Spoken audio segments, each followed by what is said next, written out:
Mr. Chair. Stephen Bader, Concord Housing Authority, Vice Chair, the Chair, Stephanie Krovac, and our Executive Director, Jennifer Polito, are in Washington today, lobbying and hopefully demonstrating peacefully for more housing, affordable housing funding, similar issues, but that's why I'm here for a change. In the last month or so, well, last month, the Concord Housing Authority had their annual meeting, public meeting, and approval for our annual plan, which is a fancy way of saying an 80-page document that covers everything from finances to operations to capital planning for all of the state supported public housing that we own in Concord. Significant in that plan are intentions for the next 5 years in terms of capital improvements, capital repairs, and it identifies the funding sources. The other thing that the Housing Authority is currently working on, besides managing the properties and keeping all of our residents happy and plowing snow and all that, we've been in discussions with the Concord Municipal, not the Affordable Housing Trust, sorry, the CHDC, thank you, Keith, about eventually taking on ownership and management of the two-family house on the corner of Old Marlborough Road and Upland Road, or 402 Old Marlborough Road, which is part of the Aspen Bluff property. That's the two-family that's existing. Once that is renovated, we can take that over, manage it, and add that to our scattered site portfolio of multi-family housing. So those are the significant items from the Housing Authority. Thank you. Hi, good morning. I'm Liz Cobbs. I'm a newly appointed co-chair. I see some familiar faces, many new people. I'm a Concord resident for 2.5 years, coming up on 3. And Bill Bracek is really the chair and I'm the co. But it's nice that we have this order. So I'll say a few things and then Bill, you'll clean up after me when it gets around to you. So the first thing we're working on is the classification and compensation program. It's a study and it's getting into a plan. We have a meeting tonight. I encourage everyone to help us and get there. Starts at 5:15, so there's some conflicts, but it's an important meeting. We have Joellen Kadamatori from GovHR, which is the consultancy that's been working with the HR department primarily and the town manager's office to put together this study and really do a comprehensive update on the classification and compensation plan for the non-unionized normal employees of the town, of whom there are about 300 plus if all vacancies were filled. So it's a very big change. It should come to town meeting. We're wrestling with timing. So we don't have all the details. So tonight's meeting is quite important. We'll get more of the details of the program and see if we can lend our support to the article that's proposed for the town meeting warrant. Town manager is also going to dial into the meeting. She's out of town, but she will be presenting her opinion on the plan as she sees the two. So that's our major issue at this point, and I'll leave it to Hilda. Remind me of anything I forgot. Thank you very much. Is she going to zoom in from a pub in Dublin? She is. Yeah. And we all have to have drinks in front of us tonight. It's a mandatory drinking meeting.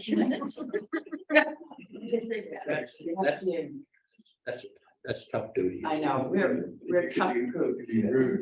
But if you need permission to serve alcohol on town property, I can grant it to you. That's perfect.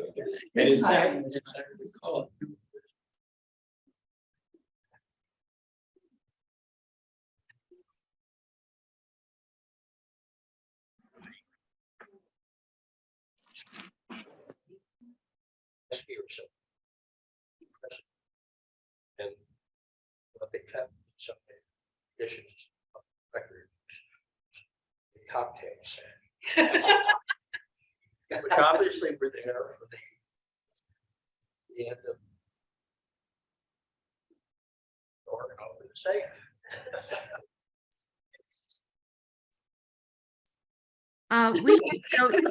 We have no sound. Those of us who are observing in a hybrid, we can't hear. We've lost sound. The Zoom screen is letting us know, Henry, that they cannot hear. You're gonna have to project a little bit more. Can you hear me all right, Diane? We can finally now. Thank you. Okay, so it's not bad.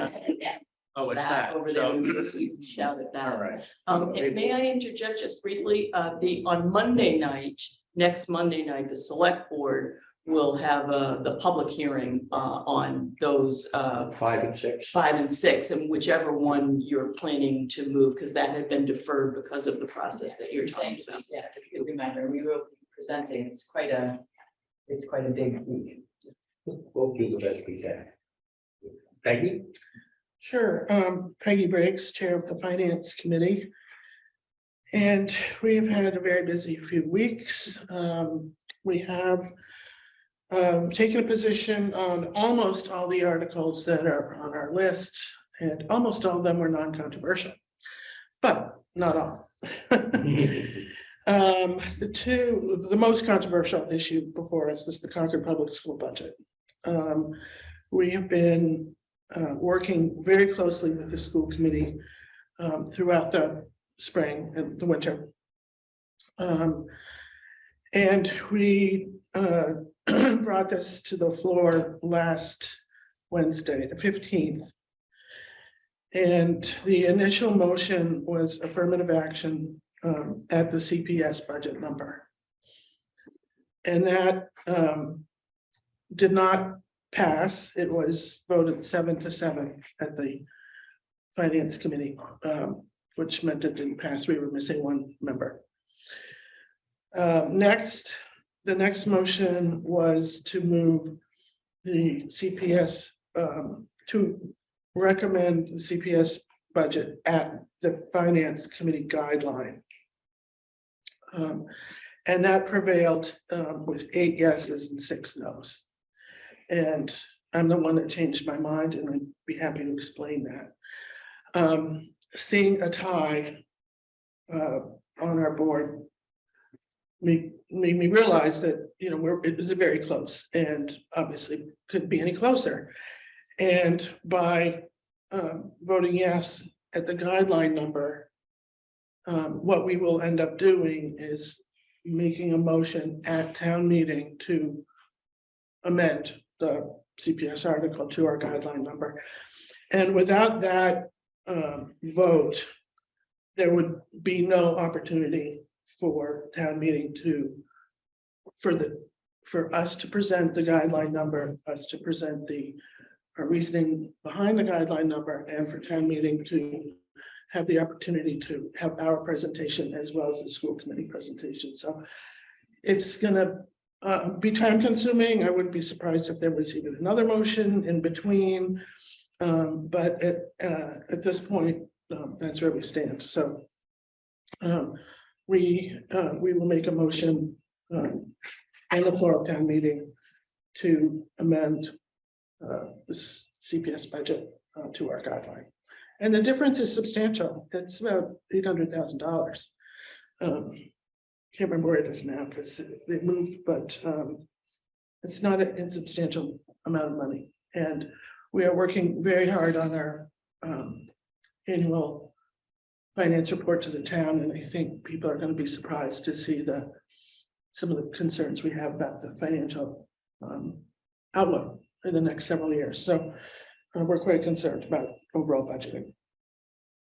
So that was Article 17. Again, I would say the committee's evenly split. Let's see, the public school capital project is still open. We had some questions, which I think we're going to get closed up this Thursday. The other article that we're still open on is the appropriation for the 250th anniversary celebration. There's a lot of moving parts there. We haven't taken a position yet. And the only other one is that we haven't that we still have open is item number E on the Community Preservation Committee. And that's Warner's Pond again, an article that's still got some moving parts. So that's all I And you're gonna be meeting in this room on Thursday, is that right? believe so. Yes. It's not a hearing, it's a regular meeting. Yeah, and that would probably be helpful if you were able to be present in I will be person, present. because it We will really- never be chairing from a remote computer again. Okay, that's a move in the right direction. I just want to point out to you, Henry, that you have a hand up on the Zoom screen. Oh, I do. And are we taking questions or comments as we Well, go it's along? up to you. If someone has a question, that's up to you, Mr. Chair. I just wanted to say, Henry, as chair of the CPC, that we voted last evening to move forward on item E and to support fully the Warner's Pond resources, because we believe that regardless of which direction they go to remove the dam or the opposite, to try to do some selective dredging, that those resources will be necessary, so that any ambiguity about that on our part has been resolved. Thank you. Thank you, Diane. Keith? Thanks very much. Keith Bergman, Chair of the Concord Municipal Affordable Housing Trust. Our current focus is the convening of the Concord Housing Roundtable on Wednesday, April 12th at 7 o'clock. It's going to be at Harvey Wheeler. It's an expanded group which will help overseeing implementation of the recently adopted housing production plan, which was approved unanimously by the Select Board and Planning Board in December, approved by the state in January. It has many moving parts, and we're convening together Select Board, Planning Board, CPC, all of the housing entities, Public Works Commission, DEI Commission, all those who are working on various parts of that plan. As Stefan mentioned, that there are a number of housing projects that are in the works, including Assabet River Bluffs 5 units. There's the 12 acres of Junction Village, which is getting a reboot. And we're looking at, among the other things we're looking at is potentially surplus state owned property at 91B Main Street, which may be made available to the town at a reduced cost for affordable housing purposes, and it has sewer.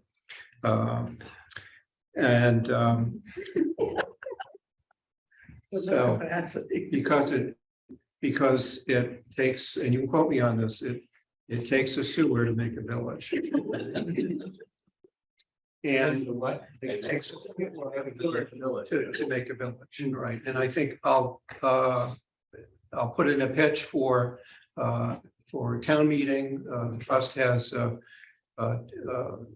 funding articles 28 and 29, which are brought forward by the CPC and the Select Board, and which would transfer about $2 million that was previously voted for the Christopher Heights and Junction Village project. We want to have those funds go to the trust where they can continue to be used for affordable housing purposes, because we've got many needs for the projects that are on our radar screen, and we appreciate the town's support. Thanks.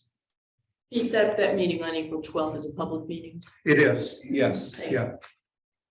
It'll be posted for all of those entities that are there. It will be, and I dare I say, it will be a hybrid meeting, although there's no guarantee after the end of this month that because the state hasn't renewed the authority for virtual meetings. Actually, both the Senate and the House have passed a bill They- extending it, but They don't for agree different on it. lengths of time. So So they have to work those out, and they haven't even appointed a conference committee. So, all right, thanks. Thank you. Jack? Yeah, good morning. Jack Huntress, Chair of the Carlisle School Committee. Thanks for doing this. This is great. I did dial into one, but being in person is better. On a budget and contractual front, I think we're in pretty good shape. The budget is tracking. We did our CTA agreement last year, so we didn't have to do it this year or next year. And we just signed a 5-year contract with our superintendent. So those things are good. I bring up 3 things: election cameras and municipal capital expenditures. On the election front, we have 2 school committee members stepping down, one of which is me.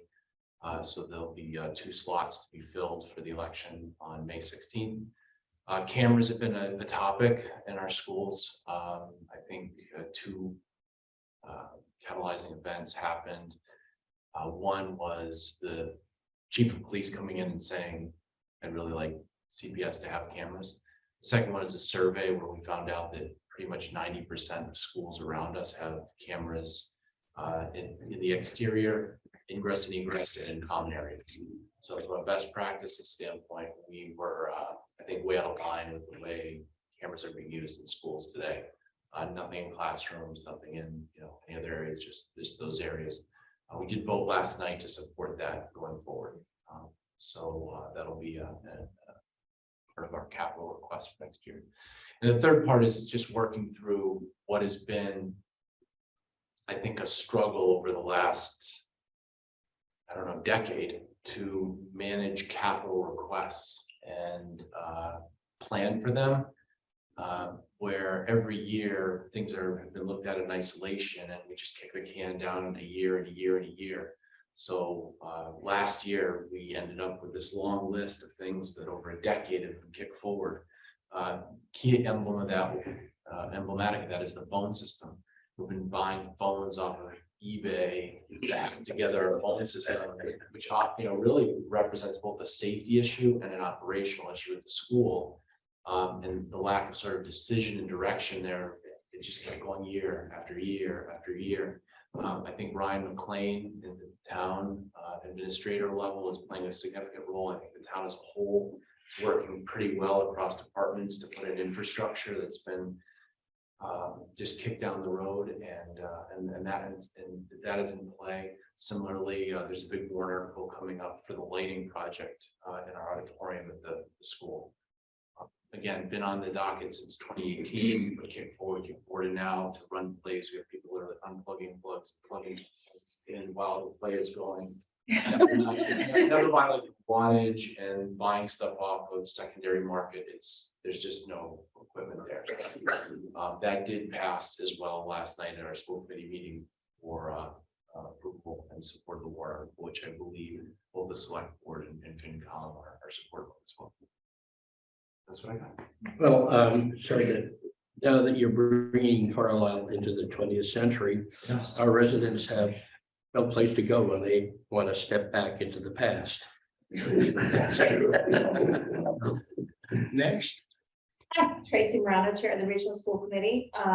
We've been working actually with Jack. We have a chairs roundtable that we do every couple of months with surrounding school committees.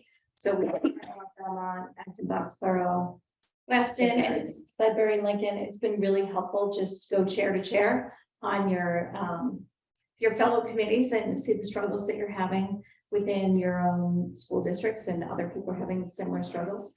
I should say the region, we have a change in leadership. So our principal, Mike Mastrullo, has resigned, and Brian Miller and Katie Stahl were acting co-principals. So they are now taking on that role at the high school.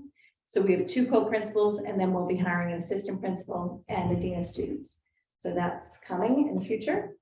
And I want to talk about the cell phone tower on the regional campus. We're really actively trying to get that to happen, because it is really a safety issue. There is absolutely no cell service up on that campus. So when there's emergencies, if you can't find a landline, if you're on a bus and there's an emergency, you actually can't get any service. So that's been a huge issue for us.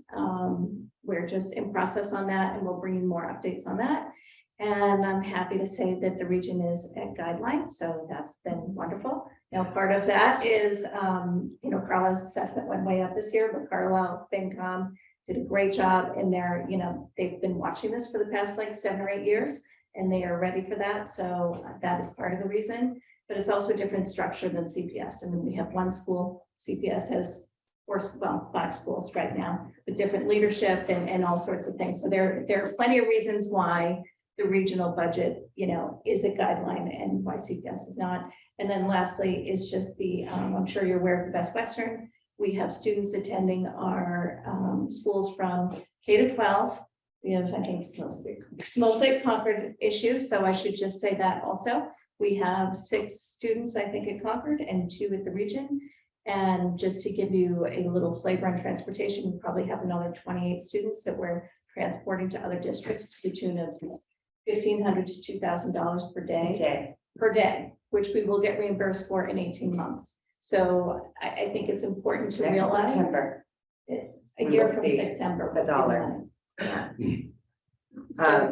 Yeah. So then I'll turn it over to Alexa and she can continue So on with to that effect, Tracy and I were on the phone at 7 a.m. this morning with the superintendent, discussing that very issue. And the question came up about, well, what happens when we literally run out of money, which could be December,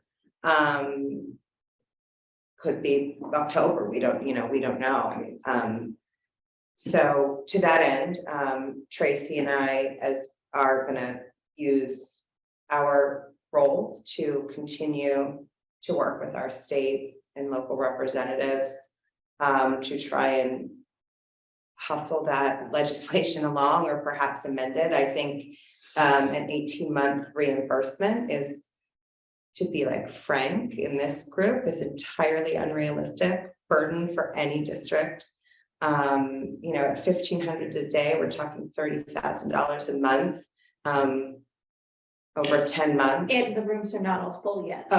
So DHCD has agreed that no one else will come until April 1st, but the rooms will fill. So Yeah. they'll, and mostly with families. with children. So so that is, 30,000 a month for the next, few weeks, that prorated amount. We do expect, based on what we're hearing, for that number to only increase. I think they're using about a third of the available rooms at present. So I suppose, yeah. I have a question, do the students or who chooses this? The parents are able to choose. So again, what's really, really interesting, especially when we contextualize our whole budget, what I think is something that maybe not a layperson understands. So much of what we fund in our budgets, whether they're mostly operational budgets, are actually not things we choose. I mean, we do in some way, but most, a big chunk of our budget are things that are mandated by state law, this being one of them. So we don't, make a choice. I mean, we might make that choice. I'm not supposing that the choice would be different, but when this facility opens up, not only do we, treat these individuals as any other resident as we should, but I think the only difference being is that when these children have what's called another school of origin, so let's say they went to school in Boston prior to being homeless, we have a legal obligation to transport any student who so chooses to their school of origin. We do share that cost on a 50-50 basis with the school of origin, but the cost that we're talking about for the aggregate of students is our share. So the share that Concord is currently paying is $1,500 to $2,000 per day. So that's sort of where we are. I think, so the superintendent is working very closely with the Massachusetts Association of Superintendents, from her sort of lobbying and advocacy perspective. We're working directly with our representatives. I think those relationships are going to get quite close quite soon, more so than they already are. But my fear, again, if we're just sort of talking honestly, is these facilities are not in enough towns that I think we're going to have a lot of work. There's not 30 towns with this problem. It's like a handful. So I think we all need to be realistic about Tracy and I can go, you know, call Simon Cataldo every day. Carmine Gentile every day, Mike Barrett every day. But they are only, you know, and the people, the representatives from Salem and I think Kingston, they can all do that, but there's just not a force yet that I can guarantee there's going to be any success. So we will do everything on our part, but I just want to be realistic about Is that. that your major cost impact, the The transportation? transportation is the major Yeah. cost impact, Yeah. because that reimbursement it comes from the state. We have, so for the students that enroll, we currently there's a proposal to fund through DESE, which is a little bit more nimble, we're hearing, and 18,000 per student reimbursement. But again, we got 6 kids. It's per diem. And it's per diem, Per it's diem. $100 a day. But you do transport a lot of special needs students to, That's an entirely different. and so you can't combine this transportation. They go to- so- with special needs and with the Medco bus that goes to Boston. Sure. So there's the case transportation, which is the fund that we get for kids who go out of district from our school, from our district that we that have needs that just exceed what we can support here in a public school. Let's be honest about what we are, a public school. So those kids who have needs beyond that, we do have that's an entirely different fund that funds transportation for those kids to the private school that they have been designated to go to. So, let's pretend you have a blind student that they might be a permanence type.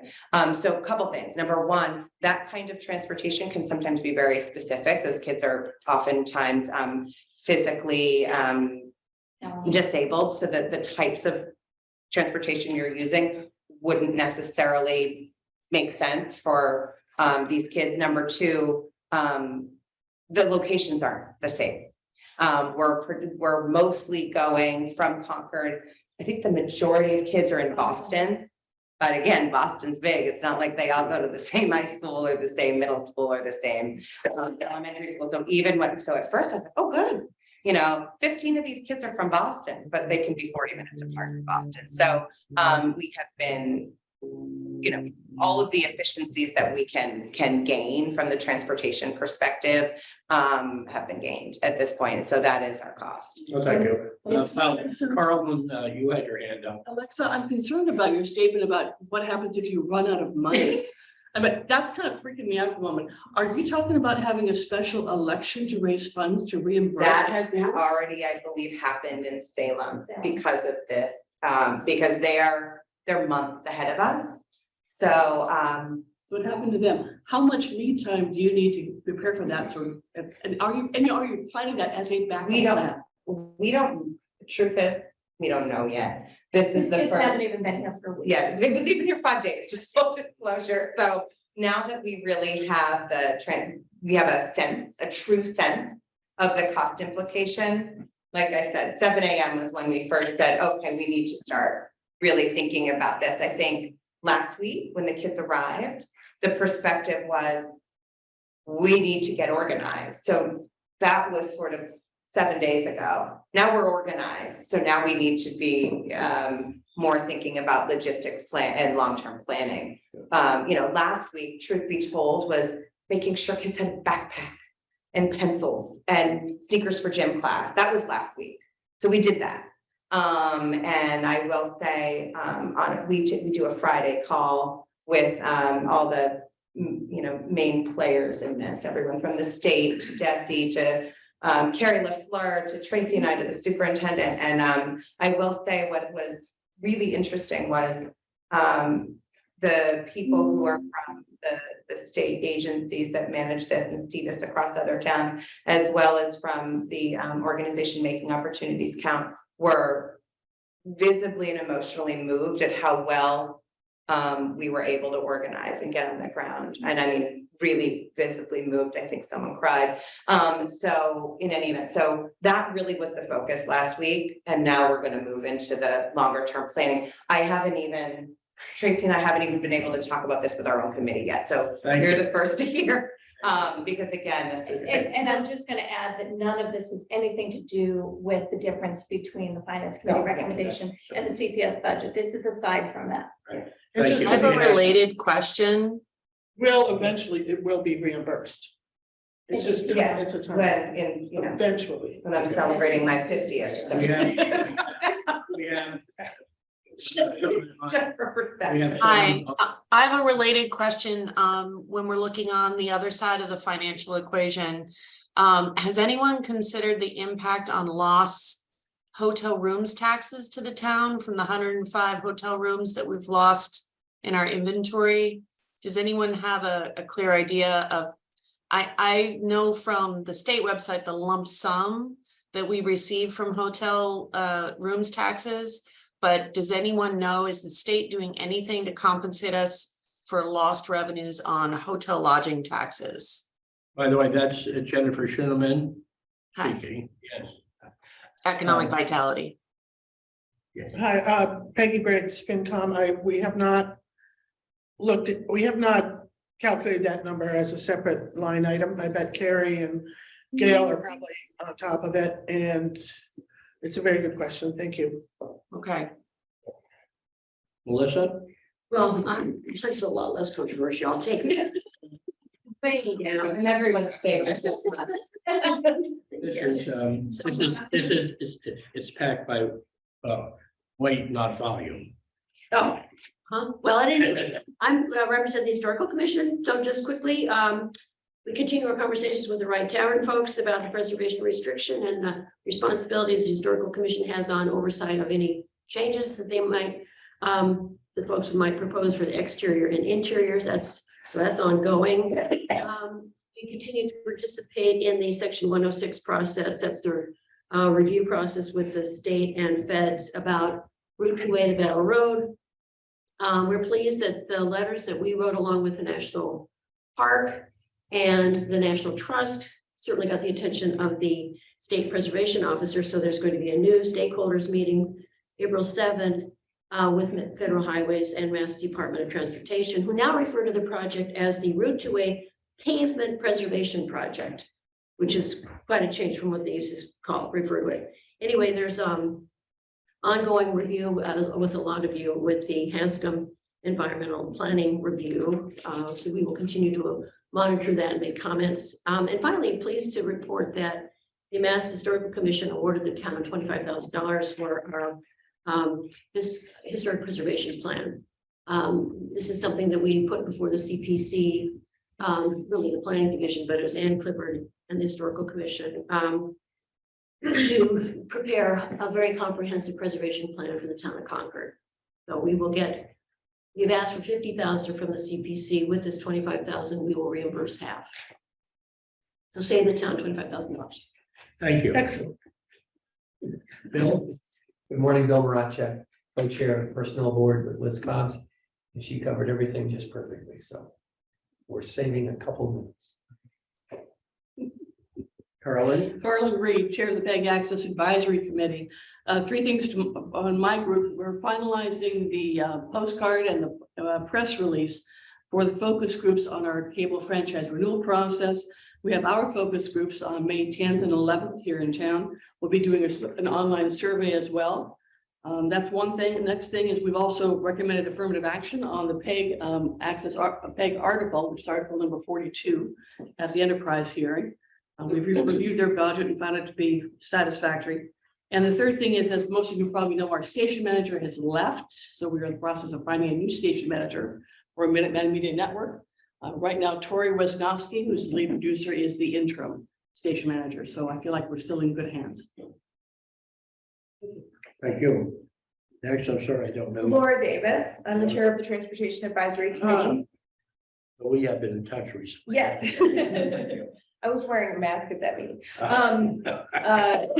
We have a busy beginning of our April. We have a site visit coming up on April 4th at 8 a.m. We're going to be looking at the crosswalk between the library and the parking lot, which has been raised by library staff as a potential safety concern. There have been a lot of near misses there, a lot of reports from staff and patrons that they don't feel safe crossing there.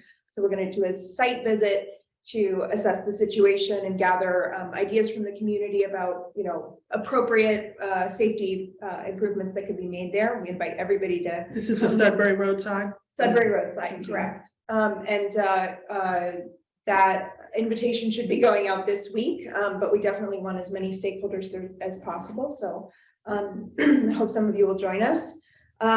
We have funding for the bike share again this year. So we're going to have a bike share launch also in early April. We don't have a date set for that because we're waiting to see when the company can come in and install the bikes, but this will be a bike share like we had last year. We had 10 bikes in our rotation last year with 2 rental locations, one behind the Concord Visitor Center and one on the Bruce Freeman Rail Trail near the West Concord train station. So folks will be able to check out bikes using an app through that program. So look for that starting in April. We're going to have a survey coming out also in April. We're doing a study of the Route 2 crossing, specifically at Emerson Hospital and Route 62. So those 2 are going to be studied. We're working with the MPO on that. And we're going to be surveying residents as well as folks who work at Emerson and the other medical facilities around that crossing to assess how people feel about the crossing, what we can do. And we're looking at short-term fixes for this. So not a huge capital project, but what could we do to improve the crossings there? We're not building a tunnel at the moment. As much as we'd like. The bridge. Yeah. So looking at short-term solutions for how we could improve safety at those crossings. Some things that we have sort of in our sites coming up are looking at what the town can do with speed limits, given there was a new change at the state level about how we can adjust some of the speed limits around town. We're looking at our parking minimum policy. We're looking at our winter maintenance policy and our bike, and we're looking at some bike parking best practices. But the big thing that's in our sites right now is we're going to be working on a comprehensive transportation and mobility study. And so there's an RFQ out for that right now. So that's going to be a much more comprehensive look at where are there concerns, connectivity issues, and how can we address those, and have a list of shovel-ready projects that we can put out to bid. So those are some things that we're working on.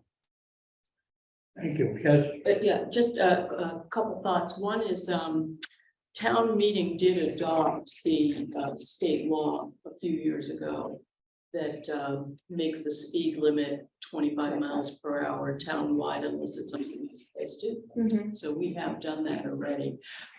This is a new law that was signed into being in January. And so this actually will, it adjusts how the town can request speed limit changes on the state highways. So any of the state controlled routes. So different statutes. So yeah, different. Okay, all right, thanks. And but the other question I had is we used to have this transportation safety group that was a town staff group that was somebody from Public Works, somebody from the police department, and somebody from somewhere else, and I don't remember. That committee somewhere else. still exists. It's called the Traffic Management Group. Okay, great. And do you work with them? We are going to be working with them on this site visit. And one of the ways to think about the 2 groups is the Traffic Management Group. We'll look at specific requests for, short-term fixes. I have this massive pothole in my road that needs to be fixed, or there's a specific safety concern in my neighborhood, and how can we address it? We are looking at the library crossing to explore options that might inform the comprehensive sustainability and mobility, comprehensive transportation and mobility plan. So we're trying to look at the details of that particular crossing to inform how we might make policy on a town level. So we're trying to make more town level decisions rather than addressing specific safety concerns. Typically, the site visit is a little bit of a departure from that. Thanks. next, Hi, I'm Jim Whalen. I'm with the Concord Board of Health. I'm filling in for Jill Block, who's traveling this week. So the latest thing that we've been working on with the Board of Health is adopting the existing state tobacco sales regulations enacted by Governor Baker in December of 2020 and incorporating portions of the town of Concord's local regulations, which are both actually being currently enforced, into creating a new Concord tobacco sales regulation.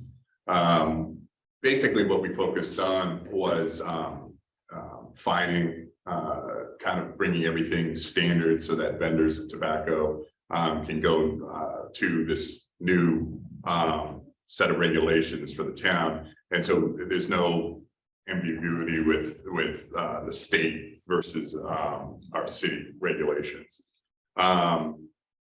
That's pretty much what our last meetings were on. So Thank you.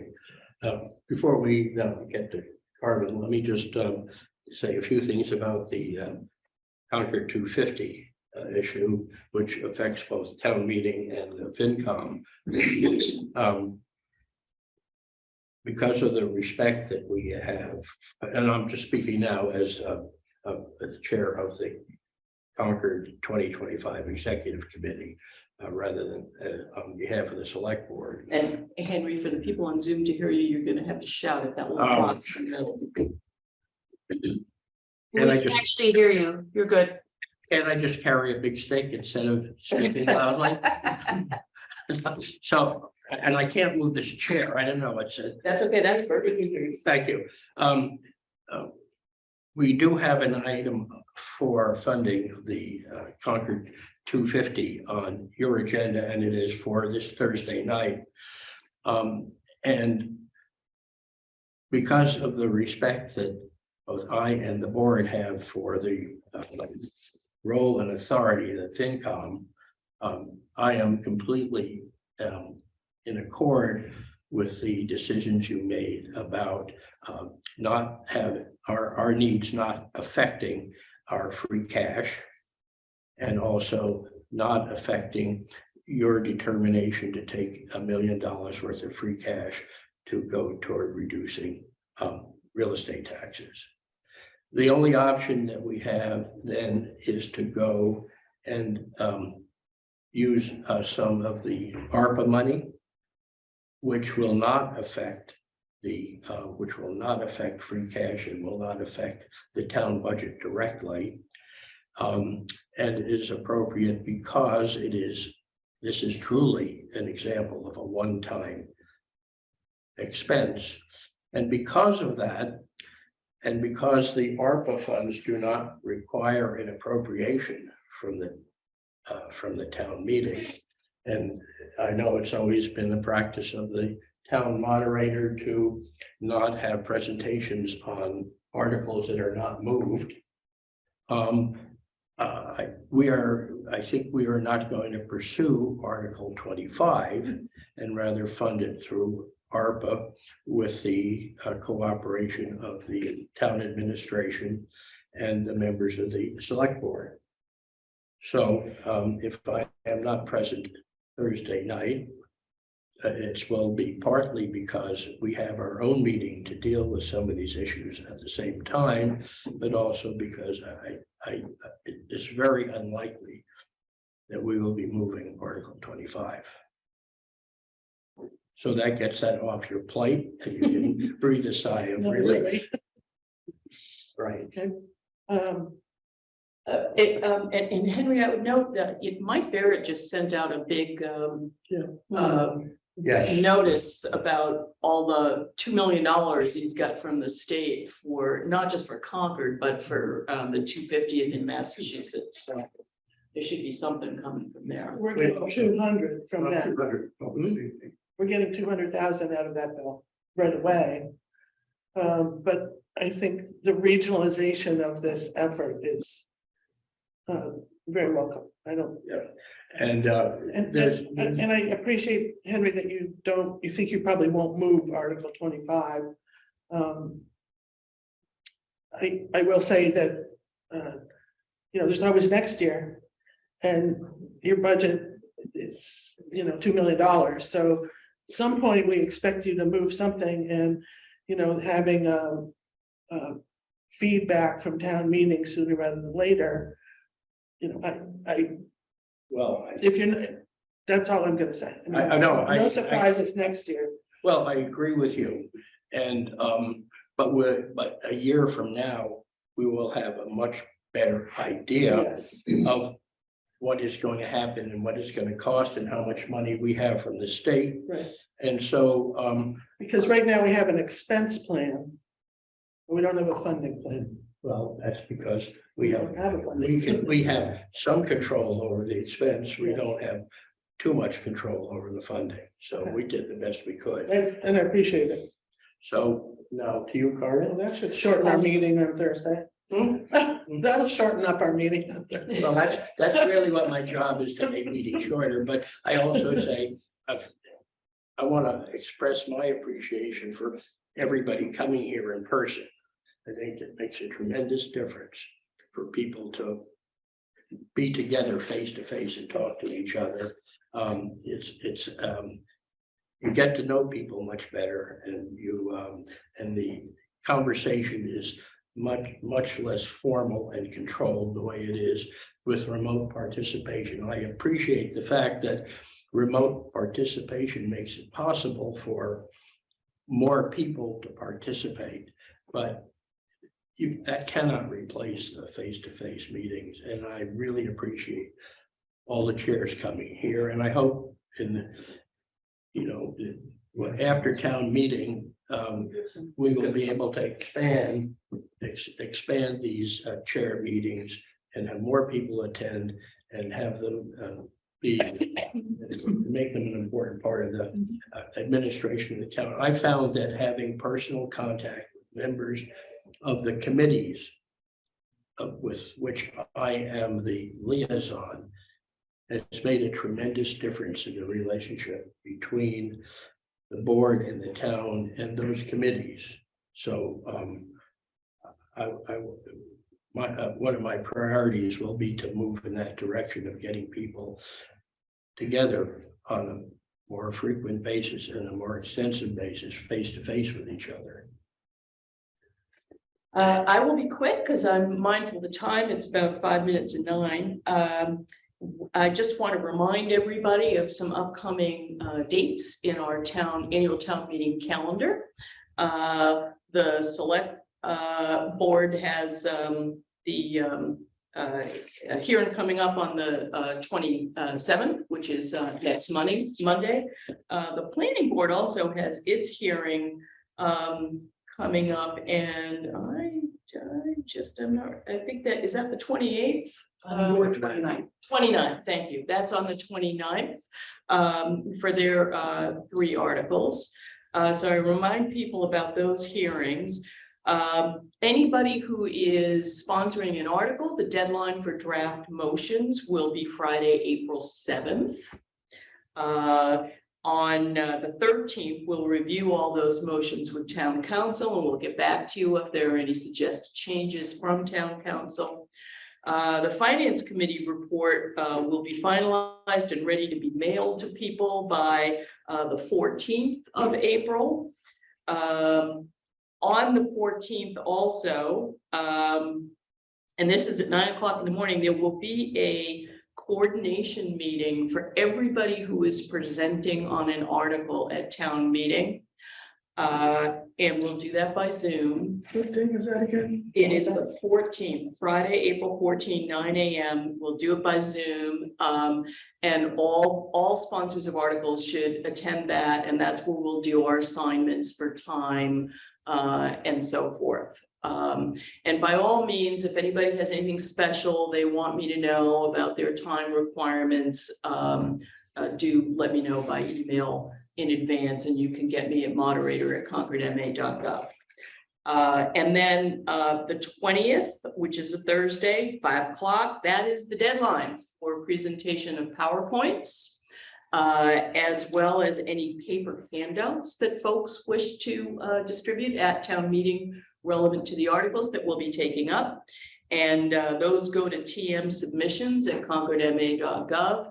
And I will review and approve all of them. And, I never review for content, really. It's really about format to make sure that we can see the PowerPoints.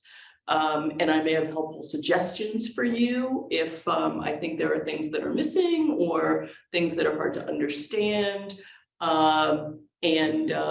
We have guidelines for handouts, and I'll just make sure that everything is met in terms of our guidelines on our handouts. Those are on the website.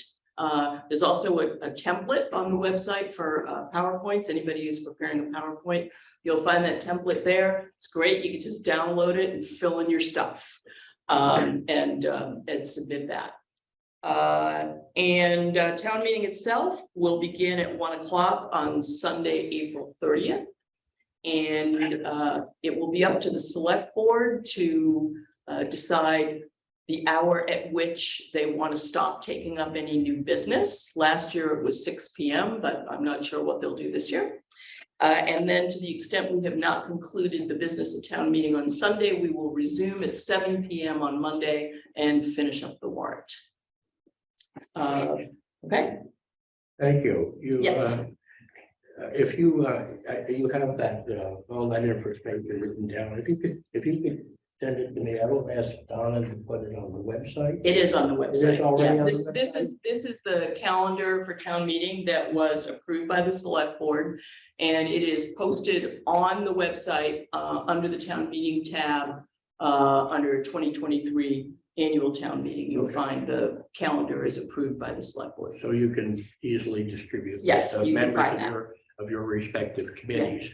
This stuff is all published and it's been set for a long time. I'm Yeah, just well, reminding everybody because it was set so long ago. As they say, tell them you're gonna tell them and tell them you told them. Yes, Right? there you go. And then you start all over again. Yes. Okay, you have to beat people over the head before they listen because they're bombarded with so much useless information.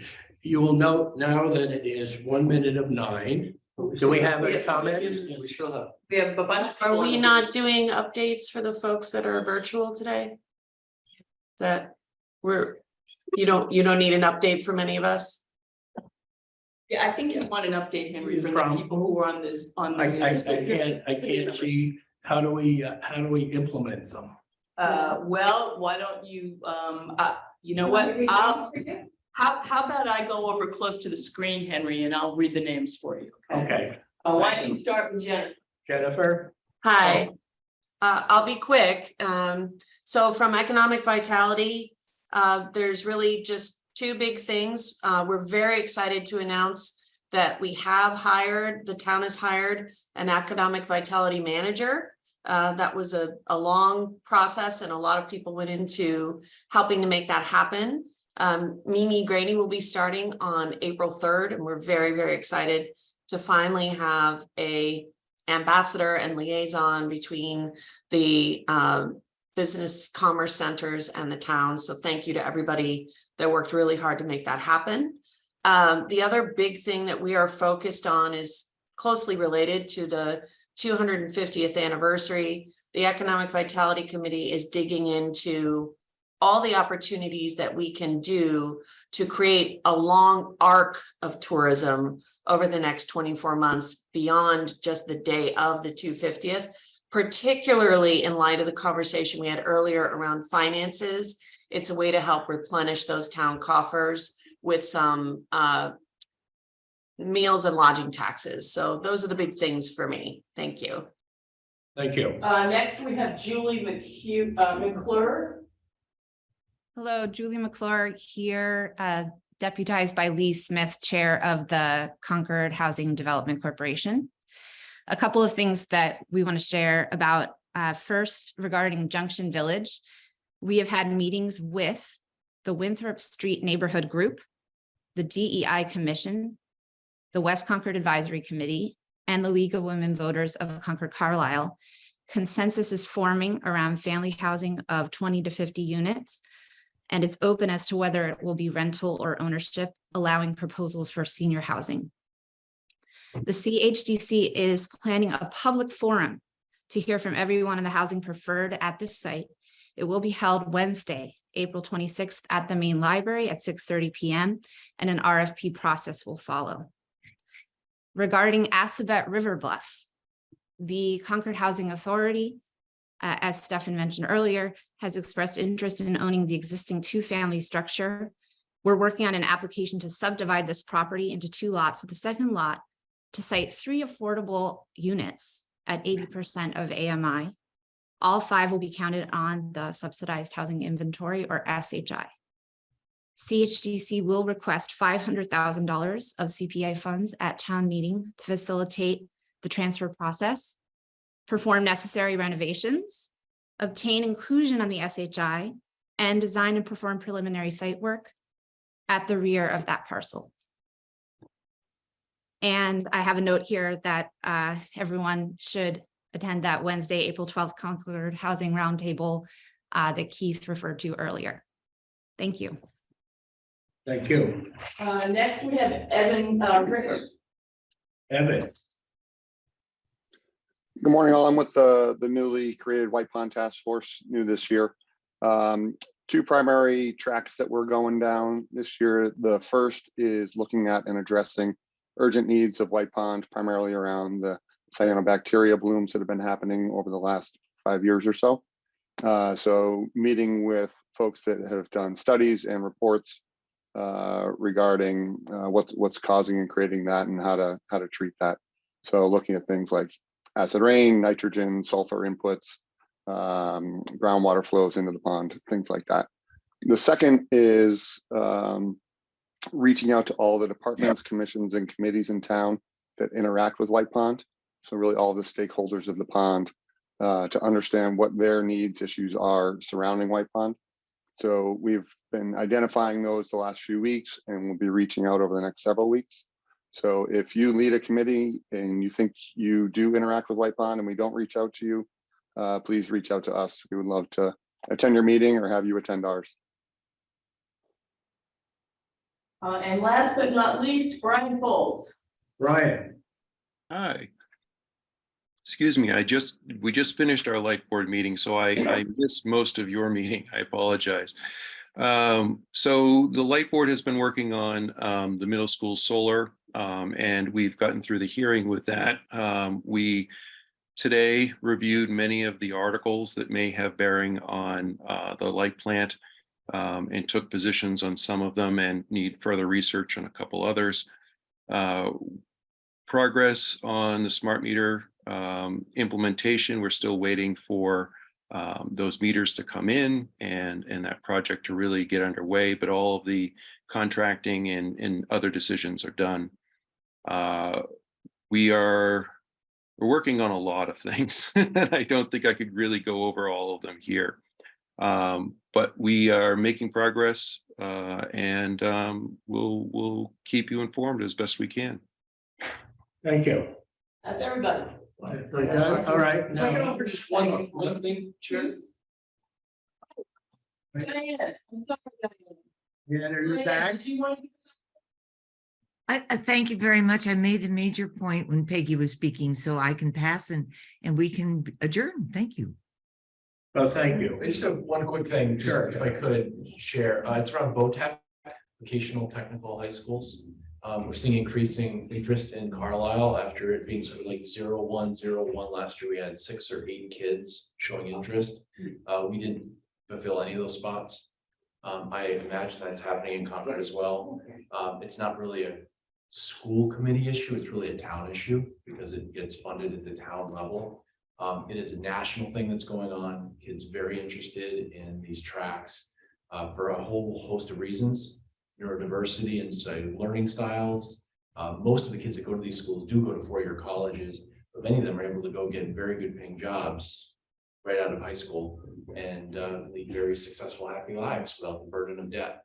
So I think it's a real topic that I regret not bringing up earlier. I appreciate you giving me the floor for a minute. I think it should be tracked. I know there's really pressing issues that you've got here now front and center, but directionally, this is something that is not being. And our enrollment has tripled. Yeah. From CPS going over to Minuteman. We have about 18 kids enrolled in right now. Thank you. And even though you come from Carlisle, please always feel welcome to Congress. Appreciate it. And I have one question. I think you mentioned the 250 committee. would likely not be moving Article 25. When will you be meeting with that committee to make that decision? Thursday, the same Thursday. time that you're having your meeting. Excellent. Okay, do you have my cell phone number? And and Someone on your committee should have my cell phone number. Let me know. okay, well, actually, If what I that- was thinking is because I don't know whether my reputation has reached you, but my meetings of my committee last exactly 1 hour long. And I'm striving to meet that goal here. And I've had the committee is very well trained.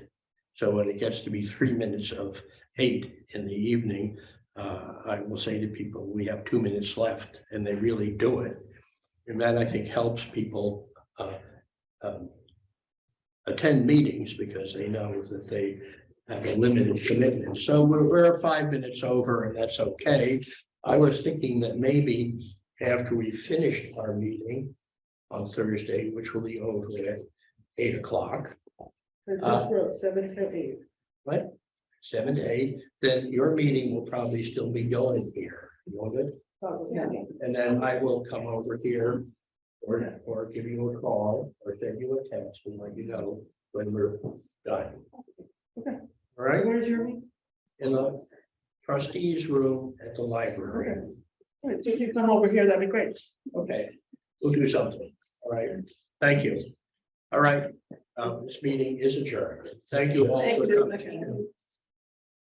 Good.